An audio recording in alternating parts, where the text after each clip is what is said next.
Bueno, buenas noches con todos. Siendo las 7:05 de la noche, damos inicio a la sesión del día de hoy.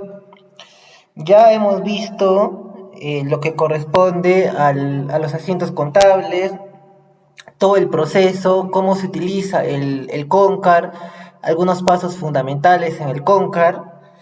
Ahora vamos a entrar a otro punto muy importante, que es el impuesto a la renta. Nos vamos a enfocar específicamente en el impuesto a la renta empresarial. Con respecto al impuesto a la renta, nosotros tenemos que tener en cuenta que conforme a la Ley General del Impuesto a la Renta, existen 5 categorías que las vamos a mencionar de manera rápida. Tenemos actualmente 5 categorías del impuesto a la renta. ¿Cuáles son estas categorías? Tenemos a la primera categoría, tenemos a la segunda categoría, tenemos a la tercera categoría, cuarta categoría y quinta categoría. Estas 5 categorías son las que tenemos actualmente. Rápidamente mencionamos. Primera categoría es arrendamiento y subarrendamiento. El arrendamiento es el alquiler. Puede ser de un bien mueble, es decir, un bien que se puede trasladar, por ejemplo, un vehículo, o puede ser el arrendamiento de un inmueble, es decir, un bien que no se puede trasladar, por ejemplo, una construcción, una casa, un departamento. Aquí, bueno, ese es el arrendamiento. Y el subarrendamiento es cuando una persona alquila a otra persona y esta persona, la que alquiló dicho bien, vuelve a alquilarlo. Ahí se genera el subarrendamiento. El monto a pagar aquí es el 5% de la merced conductiva, que viene a ser merced conductiva, que viene a ser lo mismo que en este caso el monto mensual de alquiler. Ya, esa básicamente es la merced conductiva. Listo. Segunda categoría, aquí tenemos a las ganancias de capital. Las ganancias de capital, aquí básicamente vamos a encontrar principalmente los siguientes casos. Intereses, intereses por préstamo. Luego tenemos compra y venta de acciones en bolsa de valores. ¿Qué más tenemos aquí? Los dividendos. ¿Qué más tenemos? La venta de inmuebles. Esas se podrían decir que son las principales ganancias de capital que vamos a encontrar dentro de la renta de segunda categoría. ¿Qué porcentaje aquí se tributa? Se tributa aquí el 5% del monto de la ganancia. Ojo que decimos el monto de la ganancia. O sea, en intereses por préstamo, lógicamente yo como persona tengo un capital, de repente tengo ahorros de 30.000 soles, y como yo no sé qué hacer con esos 30.000 soles, he visto la posibilidad de prestarlo. Y por ese préstamo cobrar una tasa de interés, de repente 8%, 9%. Y de esa forma generar ganancia. Esos intereses que yo estoy cobrando serían mi ganancia. Por lo tanto, yo tendría que pagar el 5% de esa ganancia todos los meses. Luego tenemos compra y venta de acciones en bolsa de valores. Lógicamente, si yo digo cuál será la ganancia será la diferencia entre el valor de adquisición y el valor de venta. Si yo adquirí una acción en 20 soles y luego la vendo a 50 soles, ¿cuál será la ganancia? La diferencia, 30 soles. Sobre esos 30 soles pagaré el 5%. Dividendos. Los dividendos viene a ser ese monto que se le entrega a una persona por tener acciones en una empresa. De repente yo soy accionista de una empresa. Entonces, esas acciones que yo tengo me dan derecho a recibir dividendos. Lógicamente, el 100% de los dividendos son ganancia. Entonces, ahí también pagamos el 5%. Venta de inmuebles. En el caso de inmuebles, hay que también tener en cuenta que nosotros vamos a encontrar dentro de la ley del impuesto a la renta este término de casa-habitación. Casa-habitación básicamente es los inmuebles que utilizamos como vivienda. Si nosotros vendemos un inmueble que se destina a vivienda, no paga impuesto a la renta de segunda categoría. Pero si yo realizo la venta de un inmueble cuyo uso es distinto al de vivienda, ahí sí pago el 5%. Igual, lógicamente que a esa venta del inmueble tendré que restarle el valor de adquisición en caso yo pueda demostrar cuánto fue el valor de adquisición. Si yo no puedo demostrar, será el 5% del total del valor venta. Pero si yo tengo algún documento, algún comprobante que sustente el valor por el cual yo adquirí ese inmueble, ahí podré considerarlo.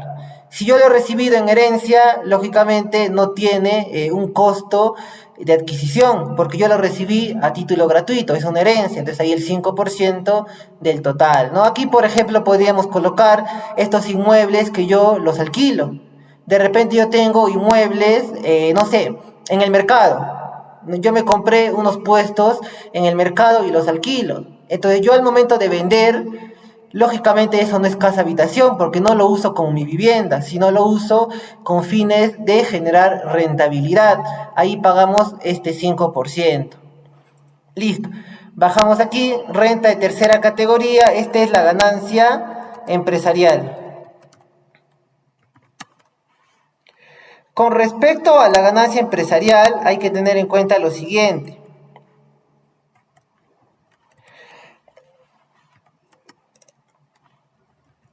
La ganancia de las empresas. En ello no vamos a profundizar mucho porque es lo que vamos a revisar ahora. Entonces, ya sabemos que renta de tercera categoría es de las empresas. Cuarta categoría es de los trabajadores independientes. Los que emiten recibo por honorarios. Ello califica como renta de cuarta categoría. ¿Qué podemos decir con respecto a la renta de cuarta categoría? Se hace retención del 8% cuando el RH recibo por honorarios supera los 1.500 soles. ¿Ya? Eso hay que tener en cuenta. Pero se puede tramitar la suspensión de retenciones. Si proyectas ingresos en el año menores a 38.500. Listo, ¿ya? Entonces ahí está, en los recibos por honorarios nosotros tenemos la opción de suspender las retenciones. Nosotros hemos hecho casos de registro de recibo por honorarios. Esto se mencionó, en un recibo por honorarios que supera los 1.500 soles, se está en la obligación de emitir con retención, descontar ese 8% y ese 8% entregarle a la SUNAT. Pero el que emite el recibo por honorarios puede suspender estas retenciones. Para ello tiene que hacer un trámite a través de Clavesol. En ese trámite debe colocar los ingresos que proyecta tener y estos no deben superar los 38.500 soles. Si es así, suspende sus retenciones y puede emitir recibo por honorarios por montos mayores a 1.500 soles sin que se le aplique ninguna retención. Y por último pasamos a la renta de quinta categoría. La renta de quinta categoría es el trabajo dependiente. Colocamos aquí trabajo dependiente. Dentro de esta renta de quinta categoría se encuentran los trabajadores en planilla, ya que ellos son dependientes de la empresa. Un trabajador dependiente tiene vínculo laboral con la empresa, tiene horario, tiene jefe directo dentro de la empresa. Ello es un trabajador dependiente en planilla. ¿Ya? Aquí se aplica la retención de quinta categoría cuando el trabajador tiene salario superior a 2.200 soles. En ello vamos a profundizar cuando toquemos el tema de planillas, pero hay que tener en cuenta ello. Si un trabajador gana más de 2.200 soles, ahí recién se le aplica el descuento de renta de quinta categoría. Si gana 2.000, 1.800, 1.500, ahí no se le aplica. Esas son las 5 categorías del impuesto a la renta. Otro punto que hay que tener en cuenta es, aquí hablamos de la actividad, pero el tipo de persona en renta de primera categoría solamente vamos a encontrar a las personas naturales sin negocio. En renta de segunda categoría lo mismo, en cuarta lo mismo, en quinta lo mismo, y en tercera persona jurídica o persona natural con negocio. Aquí, por ejemplo, hay que tener en cuenta lo siguiente. Yo, por ejemplo, si me fijo en estos centros comerciales, los mall, como nosotros le decimos, como Real Plaza, Open Plaza, Mall del Sur, Plaza Norte, Mega Plaza, etc. ¿Cuál es el giro de negocio que tienen estas empresas? Estas empresas lo que hacen es construyen un centro comercial. Y en ese centro comercial, ¿qué hacen? Alquilan locales, alquilan a tiendas de ropa, tiendas de comida, etc.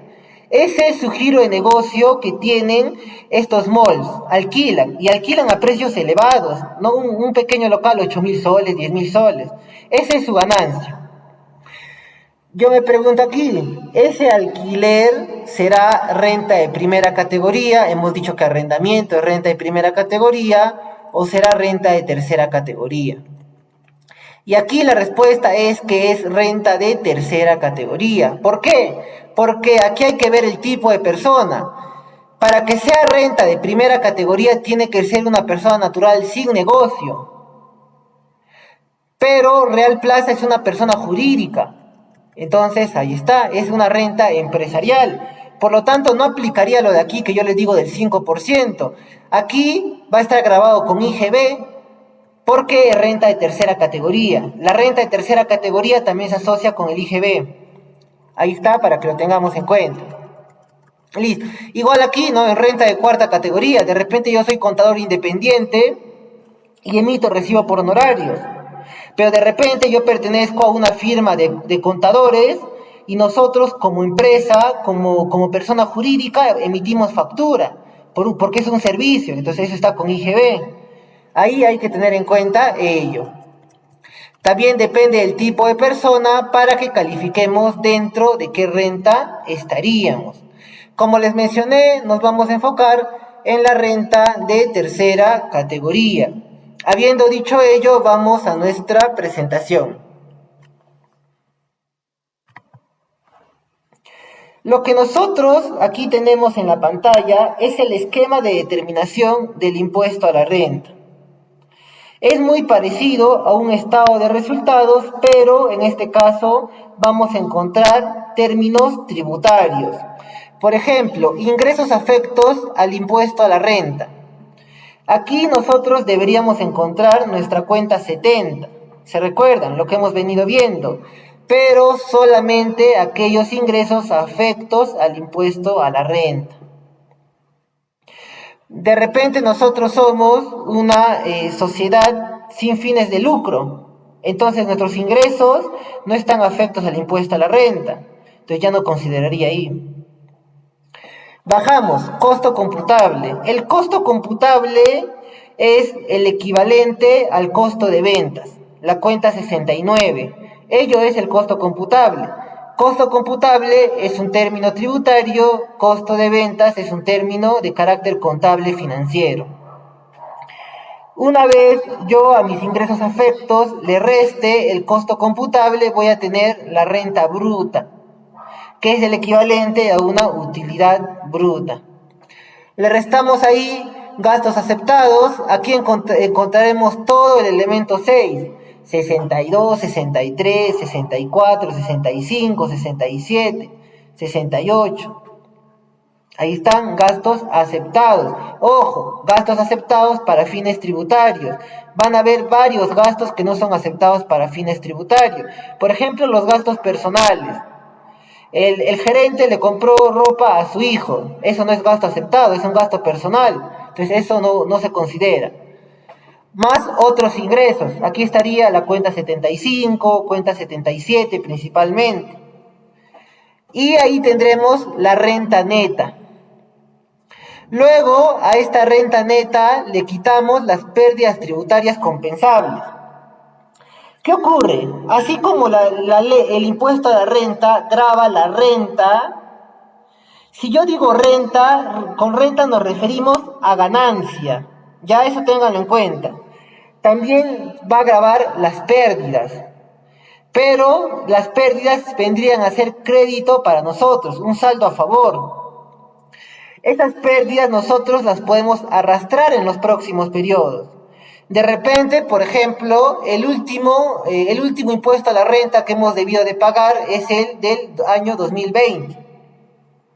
Ya el próximo año determinaremos del año 2021, todavía no acaba. Entonces, nosotros, de repente el año 2019 tuvimos una pérdida. Entonces, esa pérdida lo podemos arrastrar aquí. Hay dos esquemas para arrastrar las pérdidas, esquema A y esquema B. Lo vamos a revisar también más adelante. Una vez a mi renta neta yo le resto las pérdidas tributarias compensables, vamos a tener la renta neta imponible. La renta neta imponible es la base para el impuesto a la renta. Si yo tengo 1.000, ahí le aplico la tasa del impuesto a la renta y determino mi impuesto a la renta. Si yo tengo 2.000, ahí le aplico la tasa del impuesto a la renta. Y nos da impuesto. Ya actualmente la tasa del impuesto a la renta anual, porque este es el impuesto a la renta anual, se maneja a dos tasas, 10% y 29.5%. Ya en ello también vamos a ver con un caso práctico. A mi impuesto a la renta yo le voy a restar créditos. Nosotros vamos a tener algunos créditos contra el impuesto a la renta. El crédito principal son los pagos a cuenta del impuesto a la renta. O también se le dice impuesto a la renta mensual. Nosotros todos los meses, y justo esta semana, ya deberíamos estar presentando las declaraciones de algunas empresas. Todos los meses declaramos IGB y declaramos impuesto a la renta. Ese impuesto a la renta que vamos pagando todos los meses es un crédito contra el impuesto a la renta anual. Y nosotros ahí tendremos un saldo a favor en caso de que los créditos sean mayores al impuesto a la renta, o un saldo a regularizar en caso de que el impuesto a la renta sea mayor que los pagos a cuenta. Este esquema es muy importante que nosotros lo manejemos de memoria. Listo. Siguiente diapositiva. El concepto de renta. Y nosotros ya más o menos nos hemos dado cuenta que renta hace referencia a utilidad a ganancia. Eso es la renta. Nosotros en el Perú tributamos sobre nuestra renta, es decir, sobre nuestra ganancia. No tributamos sobre nuestros ingresos. Ya hay que tener cuidado, debemos de tributar sobre nuestra ganancia. El único régimen tributario que tributa sobre sus ingresos y no sobre su utilidad es el régimen especial. Porque el régimen especial todos los meses paga 1.5% del impuesto a la renta y sus ingresos mensuales. Nada más, pero de sus ingresos mensuales. Bueno, eso también lo vamos a ver más adelante cuando toquemos regímenes tributarios. Pero hay que tener en cuenta ello. Listo. Aquí encontramos, el impuesto a la renta grava las rentas, es decir, las ganancias que provengan del capital, ¿ya? Ganancias de capital. Aquí encontramos a la renta de primera y segunda categoría. ¿Por qué? Mi capital puede ser mi casa. Entonces, yo ese capital lo alquilo. Genero renta que proviene de mi capital. Mi capital puede ser mis ahorros. Yo tengo ahorros de 50.000 soles. Esos 50.000 soles voy a prestarlos para generar intereses. Ahí está, ganancia de capital. Luego, del trabajo. Del trabajo, ¿qué rentas son? Cuarta y quinta categoría. Yo, de mi trabajo como contador, genero ganancias. Ya, yo trabajo para una empresa, estoy en planilla, entonces genero ganancia de la remuneración que yo tengo, ahí está, del trabajo. Y la aplicación conjunta de ambos factores. La renta de tercera categoría va a juntar las rentas de capital y las rentas de trabajo. Esa es la renta de tercera categoría. Una empresa necesita de capital para trabajar y necesita de el trabajo de su personal. Eso es la renta de tercera categoría. Toda la definición de renta la encontramos en este inciso A del artículo 1 de la ley del impuesto a la renta. Luego pasamos al siguiente artículo 33 del reglamento, que es muy, muy importante. ¿Por qué? Nosotros vamos a encontrar, ¿no? Dentro de la práctica diaria, vamos a encontrar lo siguiente.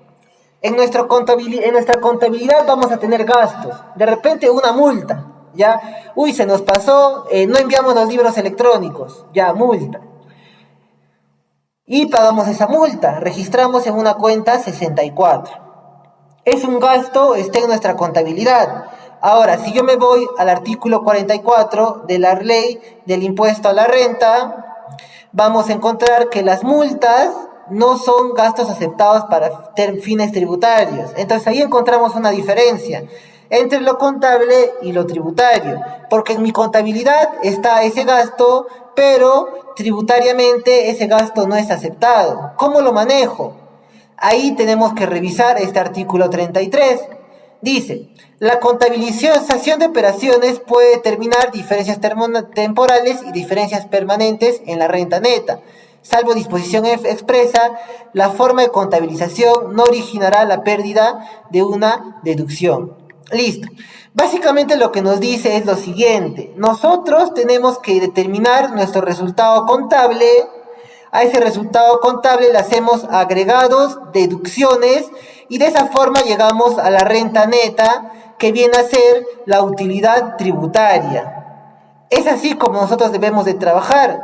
Está bien tu contabilidad, hazlo en función a las NIF, a las normas de contabilidad, pero al final haz agregados y haz deducciones de tal forma que para fines tributarios determines correctamente la utilidad tributaria. Por ejemplo, aquí haría un agregado para retirar el gasto por una multa. Y ahí llego a mi utilidad tributaria. Eso lo vamos a ver con casos prácticos.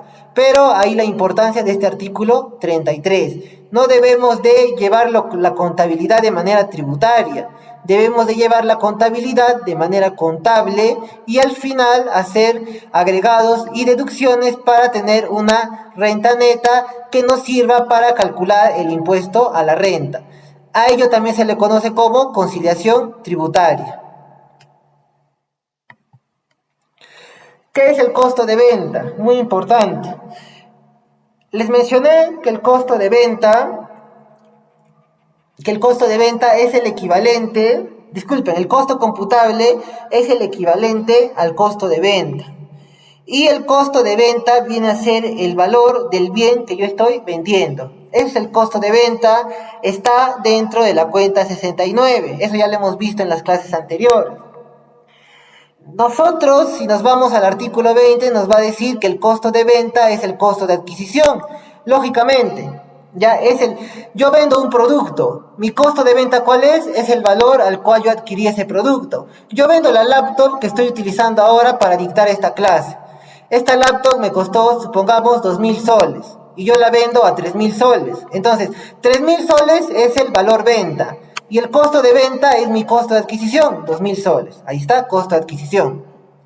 Costo de producción o costo de construcción. De repente, pero yo fabrico los productos que vendo. Supongamos, yo, soy empresa que crea laptops. Yo produzco las laptops. Esta laptop me costó producir un costo de producción de 1.500 soles.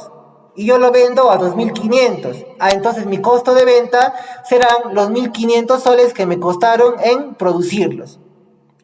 Y luego tenemos el valor de ingreso al patrimonio. Valor de ingreso al patrimonio, ¿qué es eso? Supongamos, ¿qué ocurre? De repente, a mí, una empresa, uno de mis proveedores me regala un vehículo. ¿Qué ocurre? En la práctica nosotros vamos a encontrar, por ejemplo, ya viéndolo desde el lado de empresa, cuando nosotros tenemos clientes muy importantes, las empresas buscan la forma de fidelizar a esos clientes. De ahí que viene, en este caso, esta empresa va a tener bastantes estrategias de fidelización de sus clientes. Supongamos que le hace regalos, ¿no? Le regala vinos, etcétera, ¿no? Y en este caso, por ejemplo, supongamos que nos regala un vehículo, ¿ya? ¿Cómo yo registro ese vehículo que me están regalando? Ese vehículo es un activo fijo, cargo a la cuenta 33. ¿Y cuál será su contrapartida? Recuerden, hemos mencionado el marco conceptual que nos dice, si en la contabilidad incrementa un activo, ¿eso con qué se asocia? Se asocia con un ingreso. El incremento de un activo se asocia con un ingreso, entonces la contrapartida será una cuenta 75. Ahí está, tenemos un ingreso.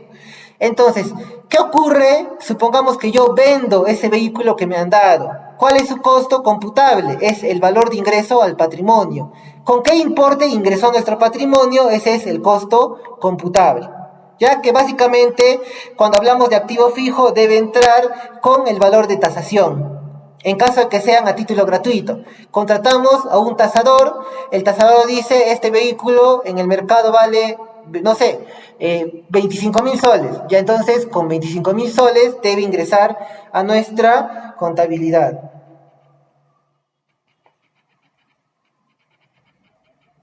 Siguiente diapositiva.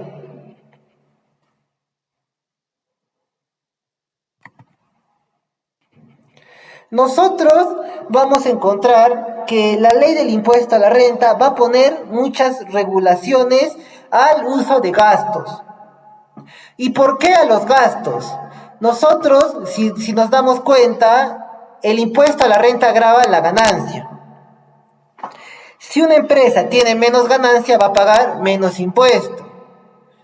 Ahora, si una empresa tiene más gasto, ¿tendrá más ganancia o menos ganancia? Más gasto o menos ganancia. Menos gasto, más ganancia.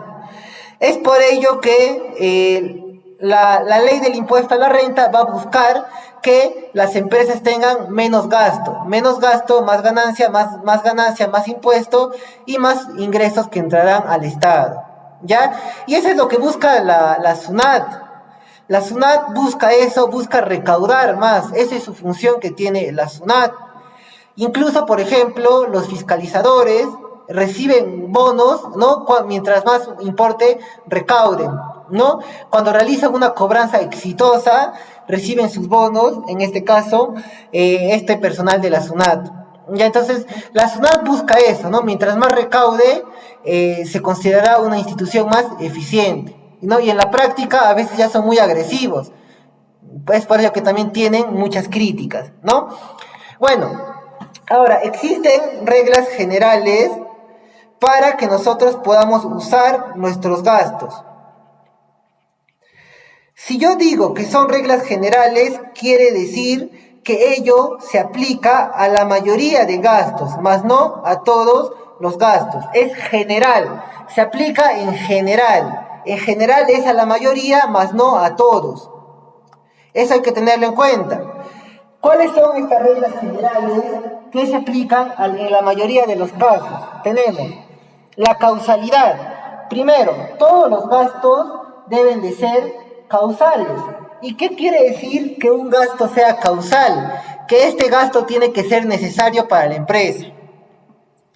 Para que un gasto sea necesario para la empresa y por lo tanto sea causal, tiene que cumplir con dos requisitos. Requisito 1, este gasto tiene que generar ingreso o en todo caso debe mantener la fuente generadora de ingreso. Supongamos que tenemos lo siguiente. Nosotros somos una empresa que vende helados.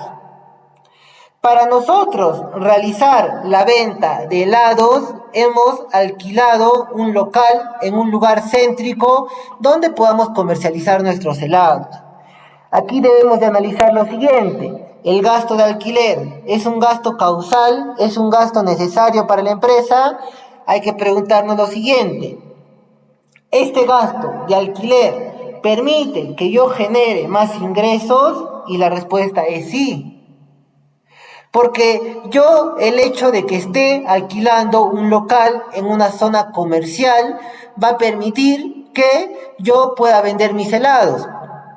Con la venta de mis helados yo genero ingresos. Por lo tanto, ese gasto de alquiler sí es causal. Ahora, cambiamos otro tipo de gasto. Supongamos que yo para vender mis helados tengo máquinas que elaboran los helados. Y hoy en día es así, el helado se realiza con máquinas, ¿no? Ya no se realiza de manera manual, se podría decir, ¿no? Ahora ya se hace casi todo con máquina, está automatizado. Yo tengo, no sé, unas 20 máquinas. Entonces yo a esas máquinas les hago mantenimiento una vez al mes. Y yo me pregunto, ¿ese gasto de mantenimiento es causal? ¿Es un gasto necesario para la empresa? Ahora, me hago la pregunta, ¿ese gasto por mantenimiento permite generar ingresos?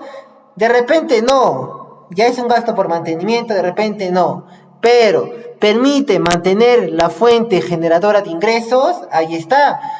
La fuente que genera mis ingresos son mis helados. Y yo para producir mis helados necesito de esa máquina que produce helados. Por lo tanto, mi fuente generadora de ingresos es la máquina que produce helados. Ese gasto por mantenimiento permite mantener mi fuente generadora de ingresos, por lo tanto es un gasto necesario para la empresa y por lo tanto es causal. Este requisito se podría decir que es el principal que nosotros debemos de analizar con todos nuestros gastos. Porque de repente tenemos, ¿no? Se compró ropa al hijo del accionista. ¿Ese gasto es necesario? No, lógicamente no le sirve para nada a la empresa ese gasto, entonces no es causal, no es un gasto aceptado. Cuando hablamos de que no es un gasto deducible, es el equivalente a decir que ese gasto no es aceptado para fines tributarios. Pasamos a lo siguiente, la fehaciencia. Ese gasto es fehaciente y aquí muy importante.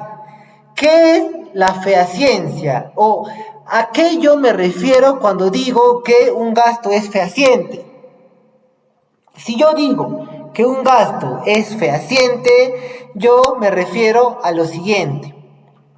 La fehaciencia se asocia con que el gasto es real. Básicamente en eso consiste la fehaciencia. Porque de repente yo tengo en mi contabilidad ahí gasto por mantenimiento. Ahora, la pregunta es, ¿está bien? Ahí está, gasto de mantenimiento, es un gasto causal. La pregunta es real ese gasto? Porque hoy en día en la práctica ya encontramos de todo. Encontramos que hay personas que venden facturas, etcétera, ¿no? Incluso hay personas que buscan, ¿no? Por internet buscan, ¿no? Busco persona que me emita facturas, etcétera, ¿no? Hoy en día ya encontramos de todo. Entonces, ese gasto puede ser causal, pero ¿será real? Aquí es donde la SUNAT pone mucho énfasis. Nosotros podemos buscar alguna resolución del Tribunal Fiscal y ahí vamos a ver que la mayor cantidad de reparos, de multas que genera la SUNAT es por este criterio de la fehaciencia. Porque dice, está bien, ese gasto es causal, pero ahora que la empresa me sustente que ese gasto es real. Supongamos, hoy día nos cae fiscalización. Y la SUNAT ha visto en nuestra contabilidad un gasto en este caso podemos poner por servicio de limpieza del local, 20.000 soles. Ya han limpiado todos nuestros locales, 20.000 soles. Y la SUNAT nos dice, yo quiero, porque la SUNAT hace eso, ¿no? Saca una muestra, básicamente busca los gastos que tengan monto mayor, en eso pone énfasis. Ya porque de ahí, por ejemplo, dices, ¿no? Un gasto de 10 soles, ¿no? Y la SUNAT dice, ¿pero 10 soles en qué afecta? Entonces, la SUNAT pone énfasis en los gastos de monto mayor. Supongamos que saca eso, un gasto por 20.000 soles, servicio de limpieza. Y la SUNAT nos va a pedir, susténtame ese gasto. Y nosotros le llevamos la factura.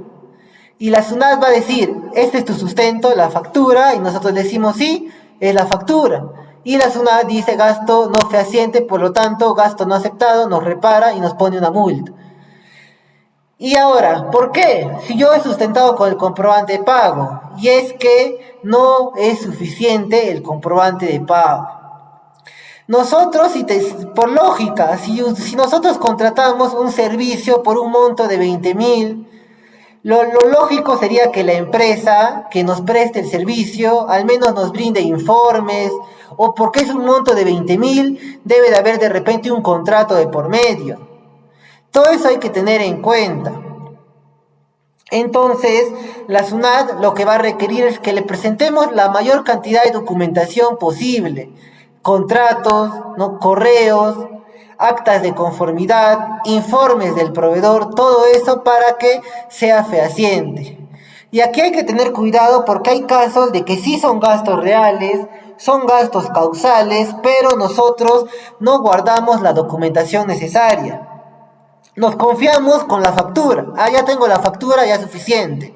Y la factura no es suficiente, ¿no? Hay que tener informes, actas de conformidad, contratos, la mayor cantidad de sustentos posible para cumplir con este requisito de que sea fehaciente. Luego tenemos, se usó medios de pago. Esto también lo vamos a ver con caso práctico. Nosotros hay que tener en cuenta que existe una ley de bancarización. Esta ley de bancarización nos va a obligar a nosotros que nosotros cada vez que tengamos operaciones que superen el importe de 3.500 soles o $1.000, dichos pagos sean bancarizados, es decir, se paguen a través de sistemas financieros. ¿Ya? Yo, por ejemplo, no puedo pagar 10.000 soles en efectivo, no puedo llevar en maleta 10.000 soles. Eso no es válido. Si yo hago eso, el gasto no es aceptado. Hay que tener en cuenta el uso de medios de pago. Luego tenemos lo siguiente, se adquirió a valor de mercado, ¿ya? Y hoy en día mucho está de aplicación el tema de precios de transferencia, ¿ya? Que es algo muy complejo. Se podría decir que de toda la ley del impuesto a la renta, lo más complejo son los precios de transferencia, ¿ya? Pero estos precios de transferencia se aplican entre empresas relacionadas. Relacionadas, hemos explicado eso un poco, ¿no? El criterio es el 30%. Si una empresa tiene el 30% de acciones de otra empresa, entonces ambas son vinculadas o relacionadas. Ahí aplicamos en todos los casos las reglas de valor de mercado. Es decir, supongamos que yo tengo una empresa, mi empresa se llama empresa, no sé, ABC, y hay una empresa que es relacionada de mí y se llama XYZ. Yo lo que hago como empresa ABC es vender computadoras. Ya, entonces de repente yo vendo mis computadoras a 2.000 soles cada una. Y como la otra empresa es relacionada, le hago descuento, le vendo a 1.500. Ya, entonces ahí aplicamos que sea a valor de mercado. La otra empresa está bien, adquirió el producto a 1.500, pero para fines tributarios va a considerar su valor de mercado, es decir, el valor del bien al cual yo lo vendería, que sería 2.000 soles. Ya, ahí está, regla de valor de mercado. Y esto también aplica para las operaciones con terceros. Si bien es cierto, con terceros no es tan riguroso como con vinculadas, también hay que aplicar ahí, eso con la finalidad de que el gasto no se infle. ¿Ya? Porque ¿qué ocurre? De repente nos hace fiscalización la SUNAT y encuentra en uno de nuestros asientos, de nuestra contabilidad, compra de laptop por el monto de 10.000 soles. Y nos dice, 10.000 soles, esa laptop tiene un precio de 10.000 soles, entonces ¿qué hace la SUNAT? Va a buscar la SUNAT a ver cuál es su valor de mercado de esa laptop. Y revisa en tiendas, ¿no?, que venden laptops y encuentra que el precio mayor de esa laptop es de 2.000 soles en el mercado. Ya, entonces encuentra 2.000 soles. ¿Y qué hace en tu contabilidad 10.000 soles? No está a valor de mercado, entonces lo vamos a reparar. Ya, entonces ahí también se está aplicando las reglas de valor de mercado. Entonces, con ello también hay que tener mucho cuidado. Ya, eso mucho se utiliza también para combatir el uso de facturas falsas que sean, ¿no?, en este caso, operaciones no reales. Ya, entonces, también con ello se busca combatir aplicando esta regla de valor de mercado, porque de repente uno cuando compra facturas falsas, lo que ocurre es que la persona que vende la factura te coloca el monto que tú desees. Entonces, de repente ese monto no está a valor de mercado, entonces ahí la SUNAT puede más o menos detectar que estás cometiendo, en este caso, evasión tributaria, ¿no? Porque considerar operaciones falsas califica como evasión tributaria. Luego tenemos lo siguiente. El tema de que es gasto o es costo. Y esto también es muy importante que nosotros lo tengamos en cuenta. ¿Por qué es muy importante que lo tengamos en cuenta? Si es gasto o es costo. Ahora vamos a hacer un ejemplo para que veamos la importancia de determinar correctamente si una operación es gasto o es costo. Vamos a nuestro Excel.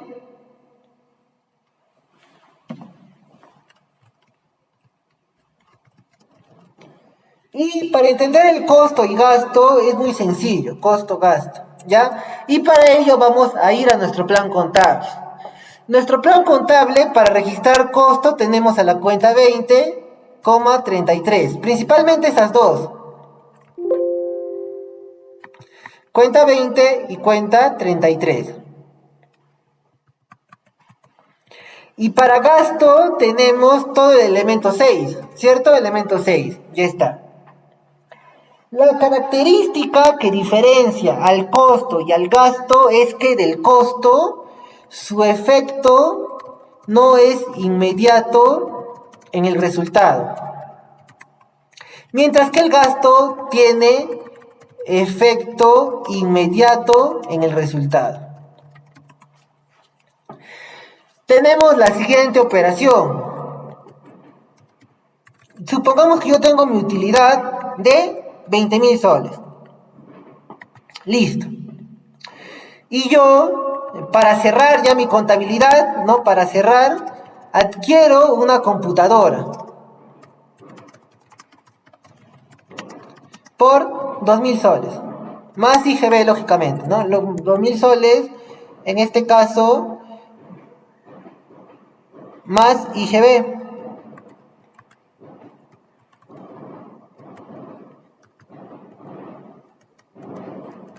Listo. Lo que ahora nosotros tenemos que ver es, lógicamente sabemos que una computadora viene a ser, en este caso es gasto. Disculpe, una computadora es costo, cuenta 33, ya es activo fijo. ¿Cómo afectará que yo considere esta compra como gasto? Ahora vamos a analizar eso en este momento. Ya, miren, ya sé que mi utilidad es 20.000. Supongamos que yo tengo dos opciones. Registro en la cuenta 33, que es lo correcto, o registro en la cuenta, vamos a colocarle 65. Ya, bueno, sabemos que esto es lo correcto porque la computadora es activo fijo. Si yo registro en la cuenta 33, ¿cómo será mi asiento? 33, 40, 46. El monto, 2.000. 2.000. Aquí irá, en este caso, el monto de aquí, ¿no?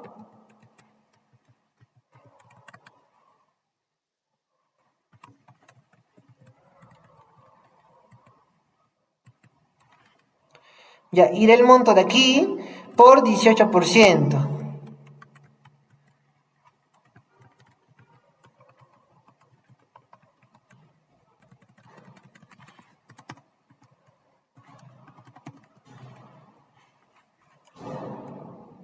Ya 360, y aquí irá la suma de ambos, 2.360.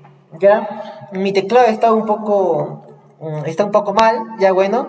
Y si yo registro en la cuenta 65, será lo mismo, con la diferencia que ahora irá a la cuenta 65. Listo. Y le damos destino, ¿no? Ahora nosotros ya hemos visto nosotros, en este caso, que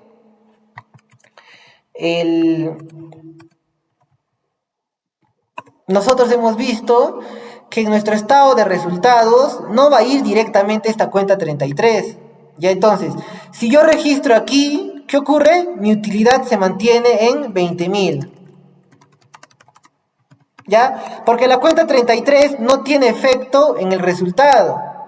Mientras que si yo lo considero como 65, ¿qué ocurre con mi utilidad? Mi utilidad disminuye a 18.000. Eso es lo que va a ocurrir.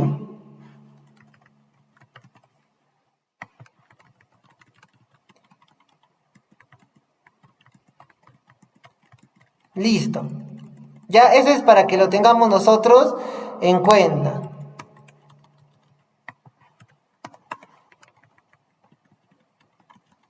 Ahora, ¿y el costo? ¿En qué momento se vuelve parte del gasto el costo? Si es activo fijo, se traslada al gasto con la depreciación. Ya, eso hay que tenerlo en cuenta. Se traslada al gasto con la depreciación. 68 contra 39, ¿cierto? Ahí se vuelve gasto. El costo, en este caso. ¿No? Mientras que el gasto ya es gasto. ¿Ya? Recién cuando se deprecia, ahí es donde va a tener efecto en el resultado. Listo, para que lo tengamos en cuenta. Ahí la importancia de que yo considere correctamente una operación como costo o como gasto. Luego tenemos este punto de el devengado. Ya hay que tener en cuenta que los gastos y los ingresos, bueno, contablemente se aplica el devengado en todos los casos. Tributariamente no siempre, hay excepciones, ¿ya? Ahora vamos a revisar cuál es la excepción, pero en la mayoría de casos hay que aplicar el devengado. El devengado es básicamente reconocer el gasto, el ingreso, cuando ocurre independientemente de la fecha de cobro o pago. Un gasto por servicio ocurre cuando me prestan el servicio. De repente está el crédito, pero ya me prestaron el servicio, ya es gasto. Eso es con respecto a esta pregunta de aquí, si es que ha devengado el gasto. De las reglas generales, ya saben, reglas generales son reglas que se van a aplicar a la mayoría de gastos. Luego tenemos las reglas específicas. Las reglas específicas son aquellas reglas que no se aplican a todos los gastos, sino solo a una proporción de los gastos. Y ahora vamos a analizar en qué casos aplicamos las reglas específicas.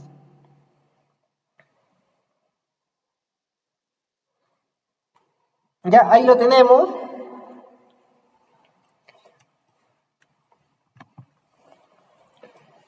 Primero tenemos los gastos recreativos. Los gastos recreativos se asocian con gastos de personal.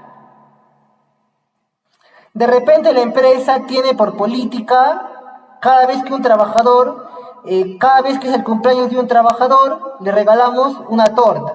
Ya, ahí está un gasto recreativo. De repente la empresa a fin de año, en este caso, hace una fiesta a los trabajadores, ¿no? Que hacen muchas empresas, hacen la fiesta a los trabajadores. Ahí está un gasto recreativo. De repente la empresa en Navidad entrega canastas a los trabajadores. Ahí está un gasto recreativo.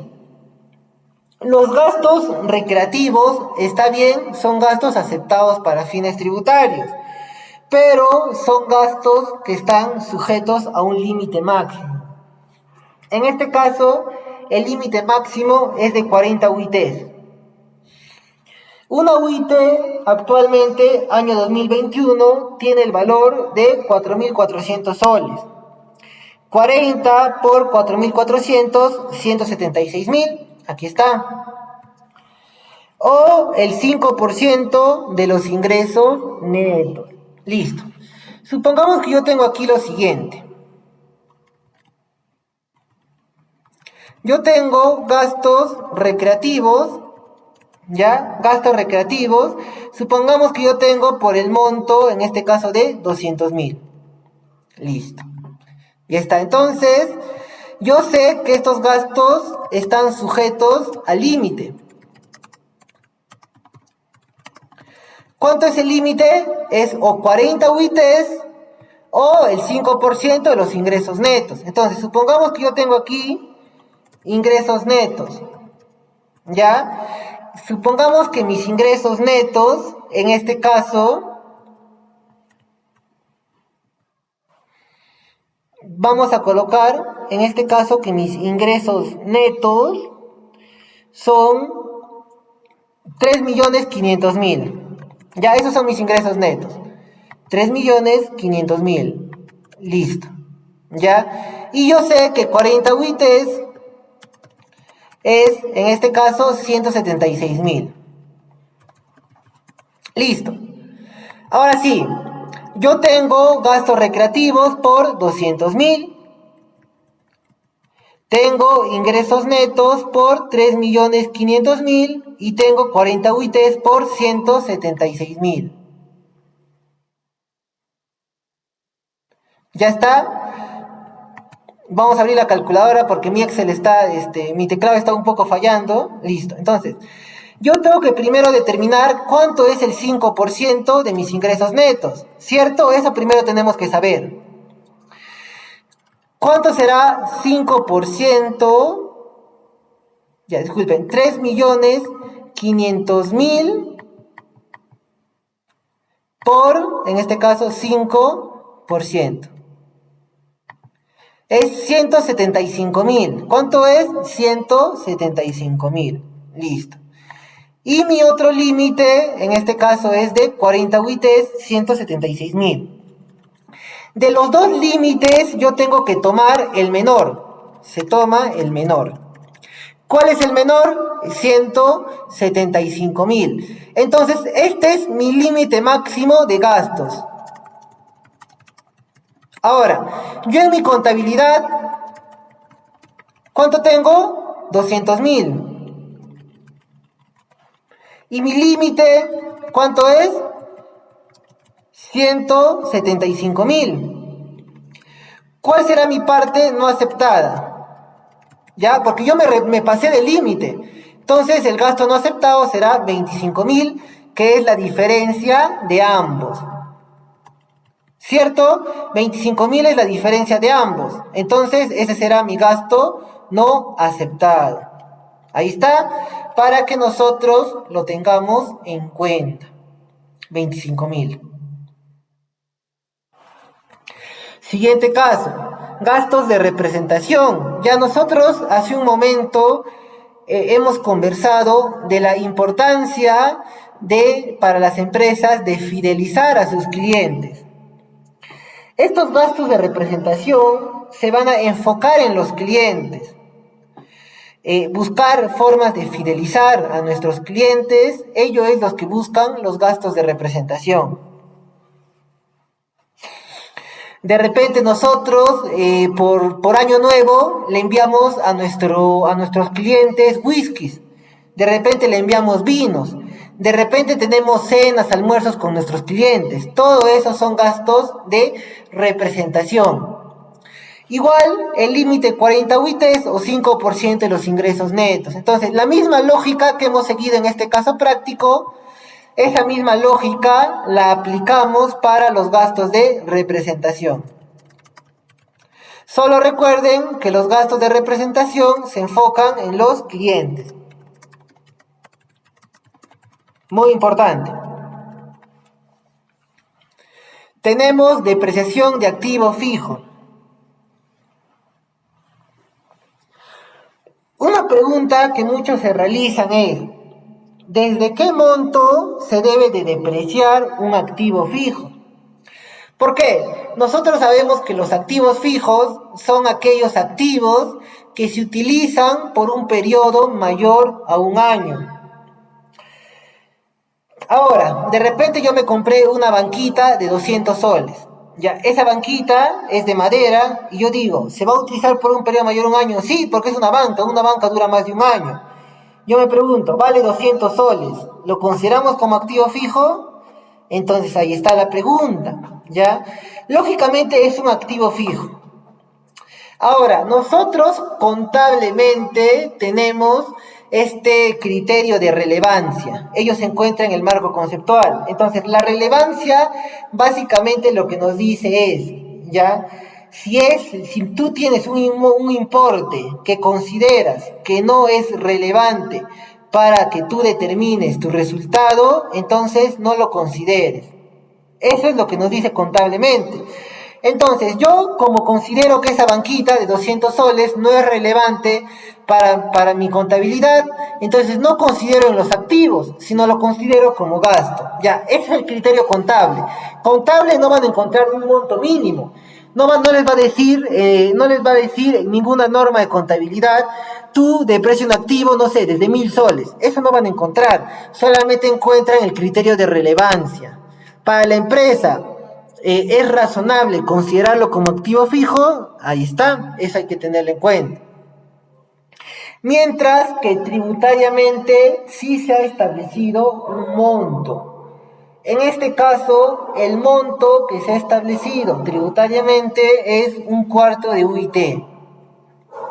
Eso es lo que se ha establecido tributariamente. Si ustedes tienen un activo fijo y su monto no supera el 1/4 de UIT, ustedes pueden considerarlo gasto para fines tributarios. Ojo, eso es fines tributarios. Ya les mencioné que contablemente se aplica el criterio de relevancia. Tributariamente, el criterio de 1/4 de UIT. Ya, entonces, ustedes tienen una mesa, les costó 500 soles. Es activo fijo, pero como no supera el 1/4 de UIT, tributariamente lo pueden considerar directamente como gasto. Luego tenemos este punto muy importante de los gastos con boleta de venta.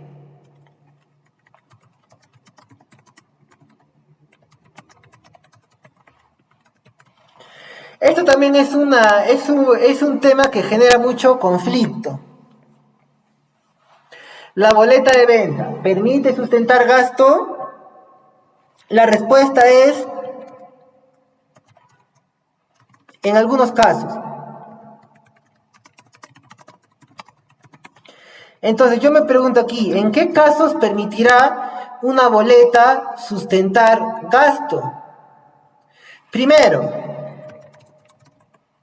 debe emitirlo un contribuyente nuevo RUS. Eso es lo primero. Nosotros tenemos en el Perú 4 regímenes tributarios. Régimen general, régimen especial, régimen MIPE tributario y régimen nuevo RUS. El régimen nuevo RUS tiene la particularidad que solamente puede emitir o bien boleta de venta o bien el ticket, pero el ticket normal, ya que se podría decir el ticket boleta. Solamente puede emitir ello un contribuyente del nuevo RUS, para que lo tengamos en cuenta. Eso es lo primero. Si yo tengo una boleta de venta que es de una empresa del régimen general, de arranque es un gasto no aceptado. Lo otro es que está sujeto al límite. ¿Cuál es el límite? Primero, 200 UITs. Si la UIT actualmente está en 4.400, 4.400 por 200 es 880.000. Y el otro es el 6% del monto total de comprobantes de pago en el registro de compras con derecho a usar el crédito fiscal.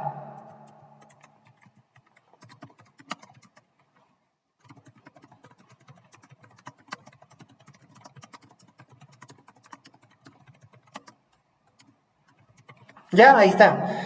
Básicamente es, de mi registro de compras, yo sumo todo y a eso le descuento las boletas de venta. Y ahí aplico el 6%. Listo. Supongamos que yo tengo el siguiente caso práctico.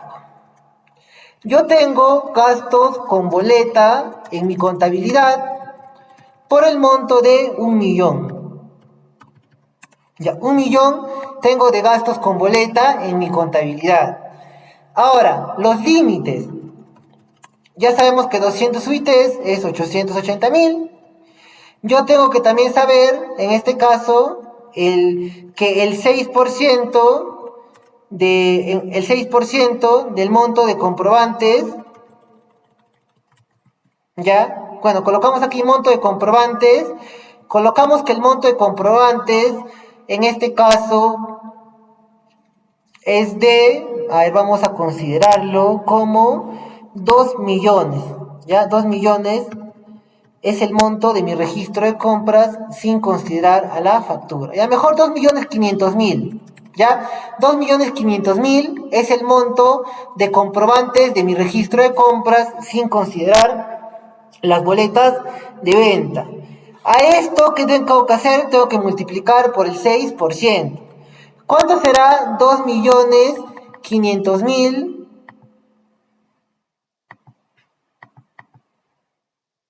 Ya, 2.500.000 por 6%.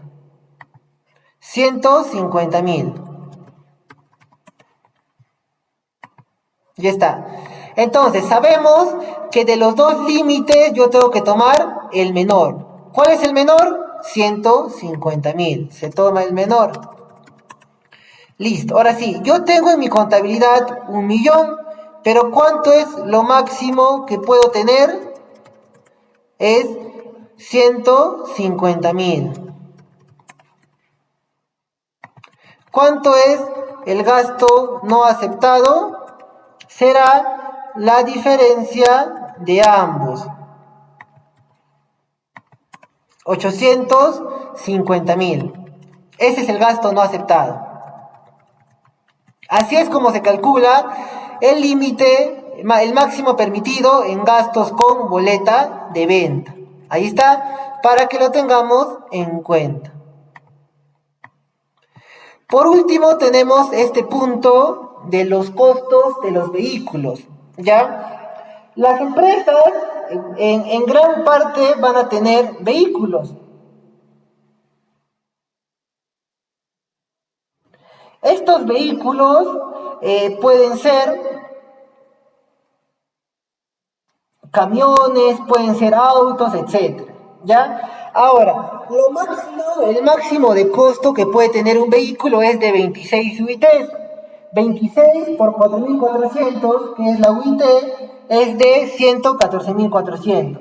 Ese es el máximo costo que puede tener un vehículo, ¿ya? Pero ojo, este límite solamente se aplica a vehículos que cumplen función administrativa. Es decir, yo este vehículo le voy a entregar a un gerente, a un director, etc. Eso hay que tenerlo en cuenta. Listo. Porque nosotros podemos tener vehículos que utilizamos para distribuir nuestros productos. Ya esos vehículos no cumplen función administrativa. De repente tenemos esos vehículos que trasladan personal. Ellos no cumplen función administrativa. Solo a los que cumplan función administrativa se aplica este límite del costo de adquisición.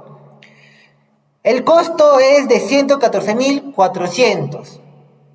¿Y qué ocurre si supera ese costo? Supongamos que yo adquiero un vehículo de 120.000 soles y se lo entrego a un gerente, función administrativa.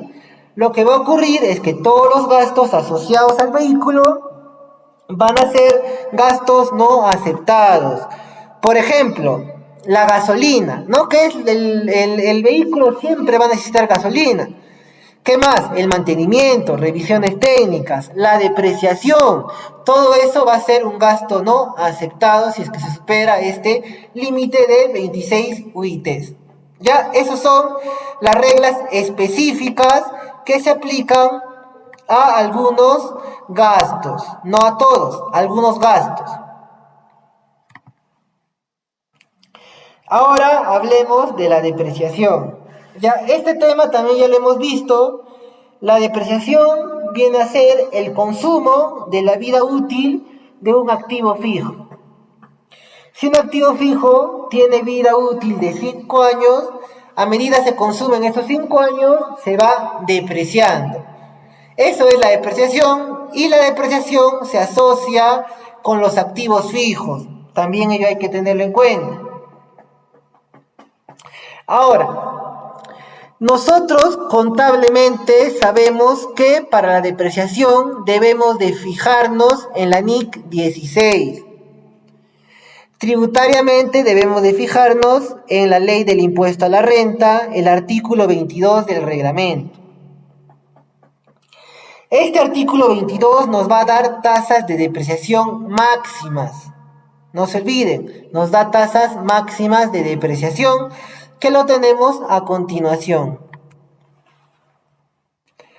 Ganado de trabajo y reproducción, 25%. Vehículos de transporte, 20%. Maquinaria utilizada para actividad minera, 20%. Equipo de procesamiento de datos, por ejemplo, computadoras, 25%.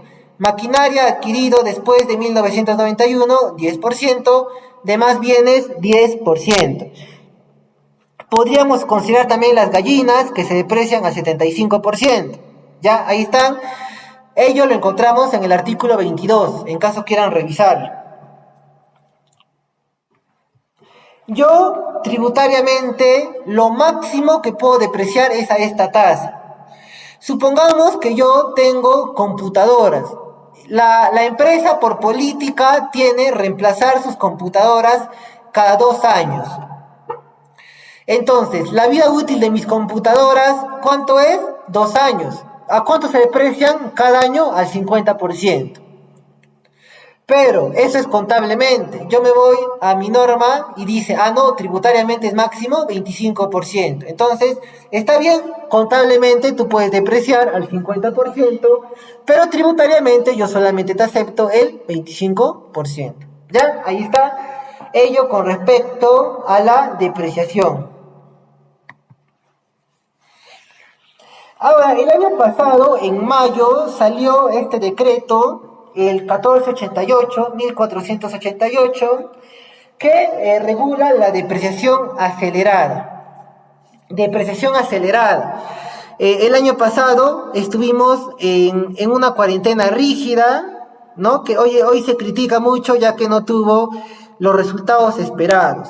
Ya, pero esa cuarentena lo que hizo fue afectar mucho a nuestra economía, afectó mucho a las empresas, ¿no? Por ejemplo, recién hace poco los cines han vuelto a abrir, ¿no? Hasta ahora, por ejemplo, las discotecas, por ejemplo, todavía no pueden abrir, ¿no? Entonces, los rubros se vieron muy afectados. Entonces, se buscó, de cierto modo, dar algunos incentivos a las empresas. Uno de esos incentivos fue la depreciación acelerada. Y nosotros nos preguntaremos, ¿y por qué la depreciación acelerada es un incentivo? Porque si uno tiene más, hay que tener en cuenta que la depreciación es gasto. Más depreciación, más gasto, menos utilidad, menos impuesto a pagar. Es por ello que la depreciación viene a ser, en este caso, gasto, ¿ya? Y esa depreciación acelerada lo que hizo fue permitir que las empresas tengan más gasto y de esa forma tengan una menor utilidad que pagar. Las tasas que se aplican son las siguientes. Primero comenzamos con edificios y construcciones. Ya, hay que tener en cuenta que esto aplica para los edificios que pueden iniciar su construcción desde el 1 de enero del 2020 en adelante.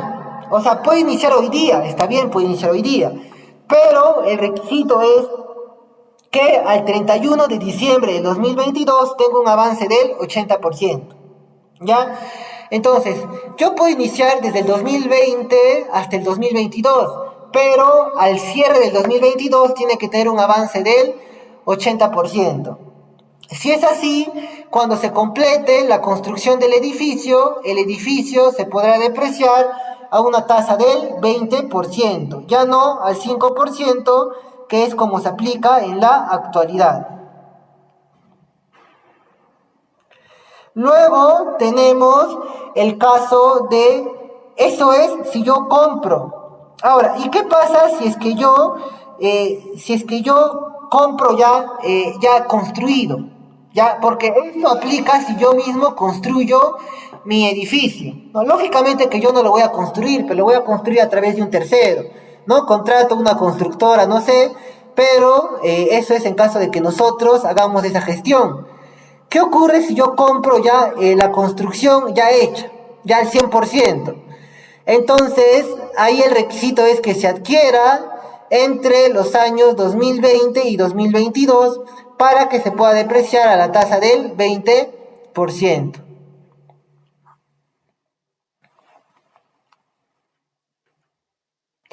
Luego pasamos a los siguientes casos. Tenemos equipo de procesamiento de datos, hemos mencionado aquí que actualmente se deprecia el 25%. En equipo de procesamiento de datos vamos a encontrar la computadora, ya que ¿qué empresa no tiene computadora? Prácticamente todas las empresas tienen computadora, ¿ya? Si esta computadora, ojo, para los que están aquí, se tiene que adquirir entre los años 2020 y 2021. El 2020 ya pasó, el 2021 poco a poco se va acabando, ¿no? Ya no falta nada para que se acabe el año.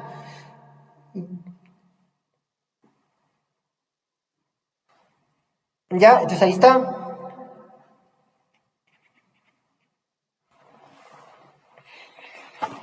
Actualmente, como hemos visto en la diapositiva anterior, se deprecia a la tasa del 25%, pero si yo compro hoy día, por ejemplo, supongamos que hoy día voy y me compro una laptop, ya, lo compré en el 2021, entonces puedo depreciarlo a la tasa del 50%, ¿ya? Todavía aplica para este año, para el próximo año ya no.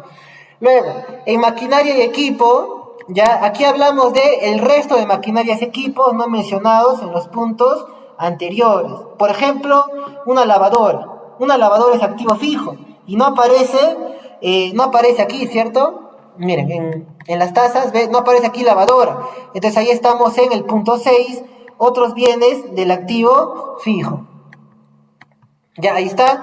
Actualmente la tasa es del 10%, pero si yo adquiero entre el 2020, que ya pasó, y el 2021, puedo depreciarlo a una tasa del 20%. Listo. Luego tenemos vehículos de transporte terrestre, ya, sin considerar ferrocarriles. Actualmente se aplica la tasa del 20%, pero si yo lo adquiero entre hoy No, hoy hasta que acabe, hasta antes de que acabe el 2021, puedo depreciarlo a una tasa del 33.3%, es decir, se deprecia en 3 años. ¿Ya? Ahí está, para que lo tengamos en cuenta. Listo. Y por último tenemos los vehículos híbridos y eléctricos, ¿no? Que hoy en día no se utiliza mucho. ¿Ya?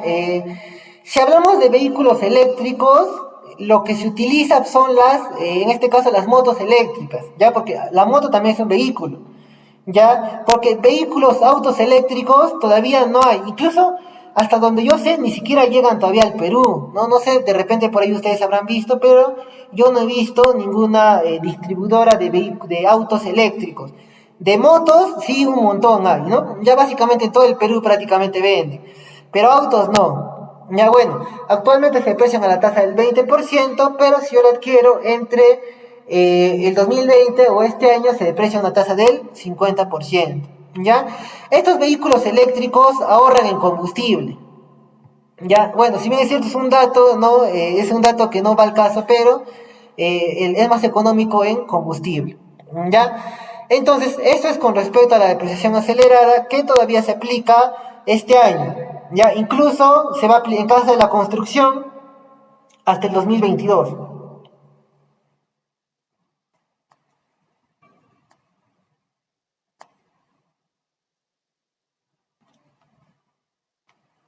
Listo. Ya bueno, esto lo vamos a ver con casos prácticos. Hasta este punto, ¿no? Que es básicamente la parte teórica, vamos a seguir profundizando porque en el caso práctico vamos a ir explicando más aspectos teóricos, ¿ya? Pero lo que es netamente teórico, hasta esta parte va a ser, luego vamos a explicar más teoría, pero ya en este caso con la resolución de casos prácticos, ¿ya? Hasta este punto, ¿habrá alguna duda o consulta?